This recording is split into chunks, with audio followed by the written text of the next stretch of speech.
ഇന്നത്തെ ഡോറയുടെ പ്രയാണത്തിൽ തക്കാളി സോസ് ഇങ്ങനെ ഈസി ആയിട്ട് വീട്ടിൽ തന്നെ ഉണ്ടാക്കാവുന്നതാണ്. ഞാൻ അതിനായിട്ട് 4 തക്കാളി എടുത്തു, ഇതേപോലെ കട്ട് ചെയ്തു വഴറ്റിയെടുത്തിട്ടുണ്ട്. നല്ലപോലെ വഴറ്റിയെടുക്കുകയാണ്.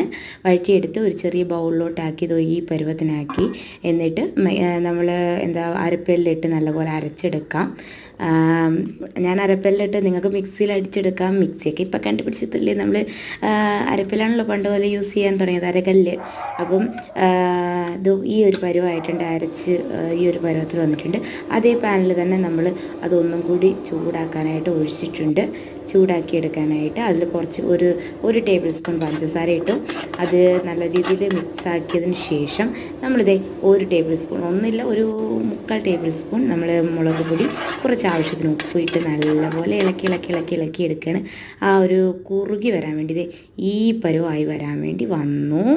അതൊരു ബൗളിലോട്ട് മാറ്റിയിട്ട് സൂപ്പറായിട്ടില്ലേ, നല്ല രസമല്ലേ.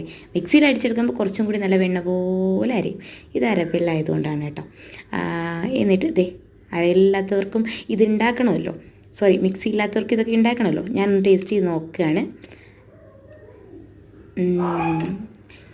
ഒരു രക്ഷയില്ല.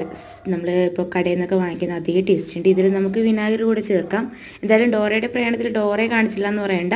ഡോറ എൻ്റെ കൂടെ തന്നെ കിച്ചണിൽ നിൽപ്പുണ്ട്. നോക്കുക അവൾ എന്താ ചെയ്യണത് എന്നൊക്കെ നോക്കുക. ഞാനപ്പോൾ കുറച്ച് തക്കാളി സോസ് എടുത്തിട്ട് അവൾക്ക് കൊണ്ടുവന്ന് കൊടുത്തിട്ടുണ്ട്. പക്ഷെ ആൾക്ക് പിടിച്ചിട്ടില്ല എന്ന് തോന്നുന്നു. ചെറിയതായിട്ടൊന്ന് മുറുകയൊക്കെ ചെയ്തു, ഒന്ന് മാറി കൊണ്ടുപോടി എന്നൊക്കെ പറഞ്ഞിട്ട് വീണ്ടും ഞാൻ അങ്ങോട്ട്